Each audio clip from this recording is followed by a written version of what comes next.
नमस्कार, वंदे मातरम, जय हिंद। दोस्तों, पिछले कुछ दिनों पहले ही यूक्रेन के जो राष्ट्रपति हैं वोलोदिमिर ज़ेलेंस्की, उन्होंने नाटो से आग्रह किया और आग्रह उन्होंने इस बात का किया कि नाटो में यूक्रेन की सदस्यता देने की जो प्रक्रिया है उसको नाटो संगठन उसे जल्द गति प्रदान करे और जल्द से जल्द नाटो गठबंधन में यूक्रेन को शामिल किया जाए। ये बात इसलिए यहाँ पे महत्वपूर्ण है क्योंकि पहली चीज़ ये है कि ज़ेलेंस्की जो वहाँ के राष्ट्रपति हैं यूक्रेन के, उनको ऐसा लगता है कि नाटो की सदस्यता प्राप्त करते ही जो रूस का यूक्रेन के आंतरिक मामलों में जो परोक्ष और अपरोक्ष रूप से जो हस्तक्षेप रहा है उस पे उनको रोकने में काफ़ी कामयाबी प्राप्त होगी। और उसी के साथ साथ जो रूसी समर्थक वहाँ पे गुरिल्ला संगठन है जो यूक्रेन के अलग अलग हिस्सों में कहीं ना कहीं गृहयुद्ध छेड़े हुए हैं, उनको रोकने में, उन पे काबू पाने में भी यूक्रेन तब सफल हो पाएगा। यहाँ पे जल्दी से मैं आपको बता दूं कि नाटो मतलब नॉर्थ अटलांटिक ट्रीटी ऑर्गेनाइजेशन,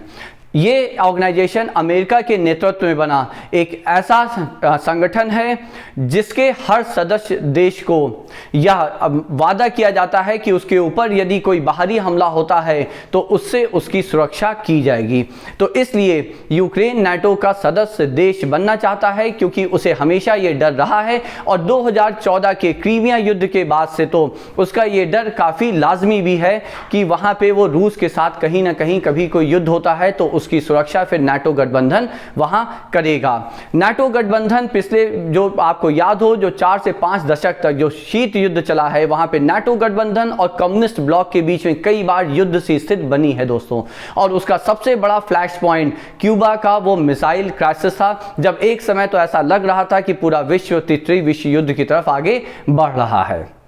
लेकिन अब वापस से हम लोग यूक्रेन पे आते हैं तो देखिए यूक्रेन की स्थिति ये है कि जब यूक्रेन 1991 में सोवियत संघ से टूट के एक स्वतंत्र राष्ट्र बनता है तो वहाँ पे लगभग 10 साल तक वहाँ पे जो रूसी जो लोग हैं और जो यूक्रेन के जो ओरिजिनल यूक्रेन के लोग हैं उनके बीच में एक टसल बहुत लंबी चली कि किनका राष्ट्रपति वहाँ पे बनेगा। कई बार रूस के समर्थन से वहाँ पे रूसी जो प्रभाव या रूसी समर्थक राष्ट्रपति बने, लेकिन उसके विपरीत एक दो बार फिर, और अब उसके बाद 2001 के बाद से लगातार वहां पे जो यूक्रेन या एंटी रूस जो हैं या रूस विरोधी जो नेता रहे हैं वो राष्ट्रपति वहां पे बनते आए हैं, जिन्हें माना जाता है कि पश्चिमी देशों का समर्थन हमेशा से प्राप्त रहा है। यहाँ पे मैंने आपको अभी थोड़ी देर पहले ही क्रीमिया युद्ध का जिक्र किया। तो देखिए क्रीमिया युद्ध यहाँ पे इसलिए महत्वपूर्ण है क्योंकि क्रीमिया जो एक ऑटोनॉमस स्वायत्त क्षेत्र था, वो रूस के और यूक्रेन के सोवियत संघ के विघटन के बाद जब ये दो राष्ट्र बनते हैं तो वो यूक्रेन के साथ चला जाता है। लेकिन क्रीमिया में काफ़ी ज़्यादा आबादी रूस एथनिसिटी की भी है, रूस मूल की भी रही है, और रूस का हमेशा से क्रीमिया में एक अपना सामरिक उसका महत्व रहा है। यहाँ पे मैं आपको बता दूं दोस्तों कि क्रीमिया का एक महत्वपूर्ण शहर सेवास्तोपोल है, जहाँ पे जो कि ब्लैक सी पे ही स्थित है। ब्लैक सी, वहाँ पे रूस का ब्लैक सी फ्लीट हमेशा से रहा है और रूस को ये चिंता हमेशा से रही है कि अगर वहाँ पे रूस विरोधी सरकार रहती है तो कभी न कभी उसका जो वर्चस्व है ब्लैक सी पे वो कहीं उसका खत्म ना हो जाए।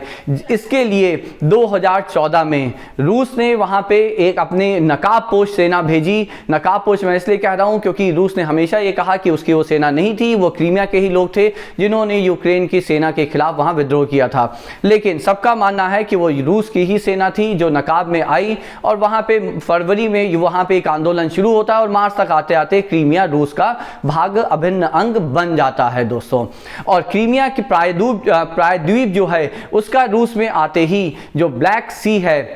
वहाँ पे रूस का वर्चस्व कायम हो जाता है और ब्लैक सी के सहारे ही रूस का यहाँ पे मानना है कि वो मध्य पूर्व एशिया में और वहाँ के राष्ट्रों में भी अपना वर्चस्व कायम कर पाएगा। यहाँ पे मैं जल्दी से एक आपको अपडेट दे देता हूँ कि टर्की जो टर्की जो देश ब्लैक सी के पर स्थित है, वो उसने अभी एक प्रपोजल दिया है, उसकी एक योजना है ब्लैक सी से भूमध्य सागर तक, काला सागर से भूमध्य सागर तक एक नहर बनाने का। ब्लैक सी की स्थिति दोस्तों बिल्कुल वैसी ही है जैसे यहाँ पे अपने चाइना, साउथ चाइना सी की है। मतलब साउथ चाइना सी में जिस प्रकार से चीन उस पूरे साउथ चाइना सी पे अपना वर्चस्व चाहता है, उसी प्रकार से रूस ब्लैक सी पे अपना पूरा वर्चस्व चाहता है। लेकिन उसके बहुत सारे जो उससे लगे हुए राष्ट्र हैं, जैसे यूक्रेन है, जॉर्जिया है, टर्की है, रोमानिया है, बुल्गारिया है, वो सब भी वहां पे अपना अपना शेयर चाहते हैं। लेकिन रूस मानता है कि ब्लैक सी पे उसका ही एकाधिकार होना चाहिए। इसी के चलते उसने क्रीमिया पे 2014 में वहां पे कब्जा कर लिया था दोस्तों। तो चलिए, रूस और यूक्रेन से संबंधित जो भी चर्चा थी वो बस आज इतनी ही। आज्ञा दें। नमस्कार, वंदे मातरम, जय हिंद।